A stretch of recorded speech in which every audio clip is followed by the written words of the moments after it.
La petite fille, là, mon amie, elle ose dire qu'elle va se marier avant moi. En plus, un étranger. Il n'est même pas de notre village. Comment ose-t-elle vouloir me défier, moi, Cara? Féticheur, je t'ordonne, s'il te plaît, de m'arrêter tout ça. Tu me stoppes tout. C'est une histoire qui nous vient du Cameroun. Cara la jalouse.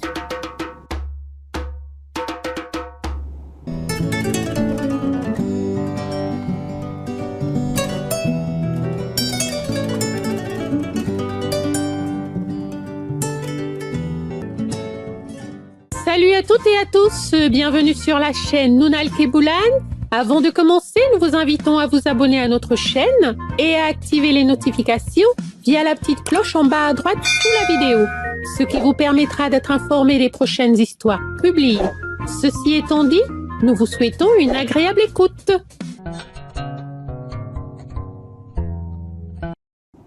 Cara la jalouse. Voici la devinette du jour. Avant de commencer l'histoire, je t'invite à la lire, à donner ta réponse dans les commentaires et tu auras la réponse à la fin de l'histoire.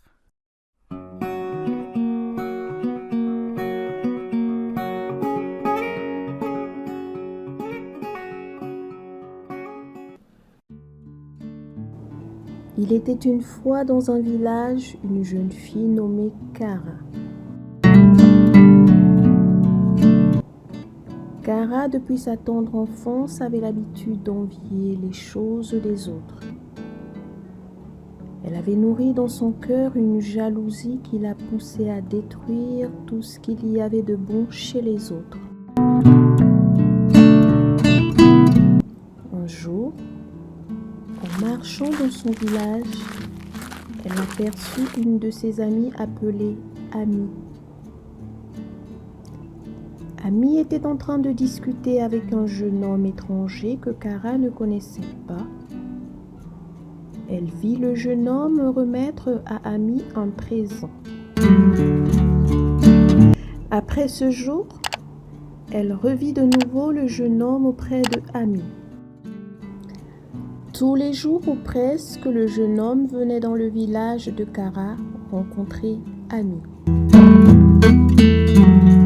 Un matin, Cara décida de se rendre chez son ami Ami afin d'obtenir des informations concernant le jeune homme mystérieux qui venait lui rendre visite régulièrement. Ami fit savoir à son ami Cara que le jeune homme cherche à épouser une femme et que la semaine suivante, il viendra doter sa femme dans le village. Après avoir écouté les dires de son ami Ami, Cara se fit une idée. Dès cet instant, elle pensa que le jeune homme venait pour épouser Ami. Prise de jalousie, Cara dit au revoir à Ami et s'empressa de se rendre directement chez son Karamoko. Son féticheur. Une fois arrivée chez son féticheur, elle prit place, puis elle lui dit: Hé, Karamoko, l'affaire est grave. Là. On doit trouver une solution tout de suite. Pas demain, hein? Je ne dis pas demain. Je dis tout de suite. Tu t'imagines? Ami? La petite fille, là, mon amie, elle ose dire qu'elle va se marier avant moi. En plus, un étranger. Il n'est même pas de notre village. Comment ose-t-elle vouloir me défier, moi, Cara? Féticheur, Je t'ordonne, s'il te plaît, de m'arrêter tout ça. Tu me stoppes tout. Tu fais en sorte que ce jeune homme me déteste, Ami. Peu importe qui il est, il doit la détester. Je dis la détester. La détester à mort.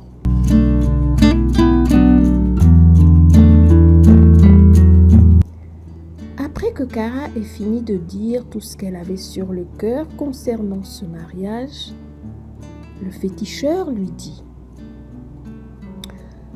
Ma fille, tu es sûre?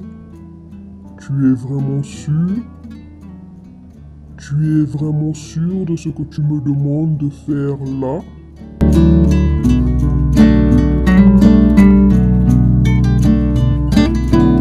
Kara lui dit: Karamoko, je dis, arrête-moi ce mariage-là. Fais le travail comme jamais tu ne me l'as fait. C'est tout ce que je te demande? Stopper l'affaire de mariage-là? Peu importe l'amour que porte le jeune homme sur Ami, qu'il veut venir épouser, fais en sorte que cet amour disparaisse.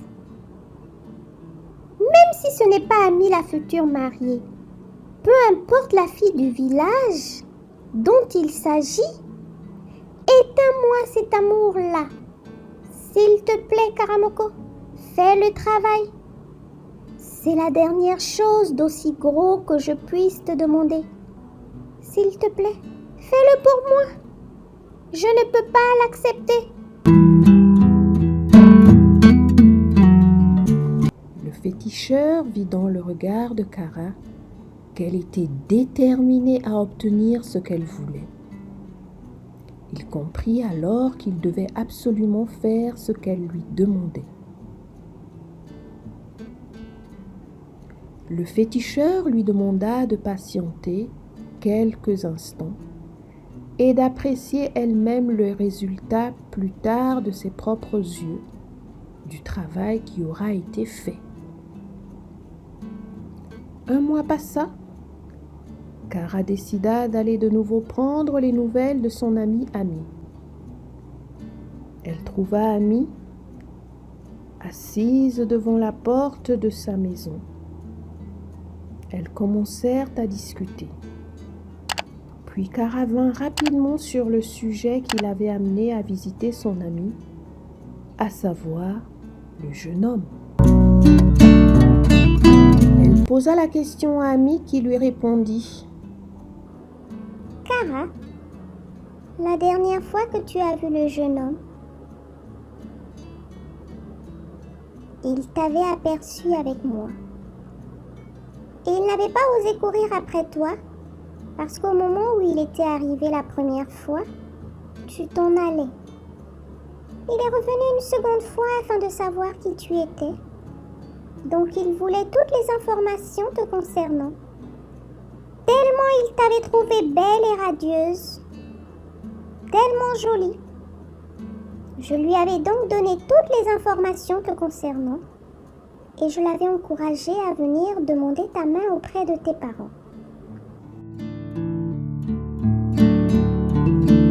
Bizarrement, il n'est plus jamais revenu. Et aux dernières nouvelles, j'aurais appris qu'il s'est marié. Dans mes recherches, j'ai découvert que c'était le prince du royaume des Kwakam. Le grand royaume des Kwakam que tu connais. C'est lui le prince. Il voulait t'épouser. Je ne sais pas pourquoi il a changé d'avis. Il a épousé une autre femme à ta place. Après le récit de son ami, Kara fut remplie d'une grande tristesse qui ne disait pas son nom. Elle se rendit compte qu'elle venait elle-même de détruire sa propre vie, sans l'aide de personne. Elle se leva, dit au revoir à son amie. Une fois arrivée chez elle, Elle s'effondra. Elle se mit à pleurer à chaudes larmes. Dans la soirée, Cara se rendit chez son féticheur afin de lui faire part de la triste nouvelle. Son féticheur lui fit savoir qu'il ne pouvait plus rien faire pour elle, car ce qu'il avait fait était irréversible. Depuis ce jour, Cara se baladait dans le village tristement. Elle n'avait plus jamais envié ni jalousé quiconque dans le village. Voici la réponse à notre devinette. Merci à ceux et celles qui ont participé. Bravo à ceux et celles qui ont donné la bonne réponse.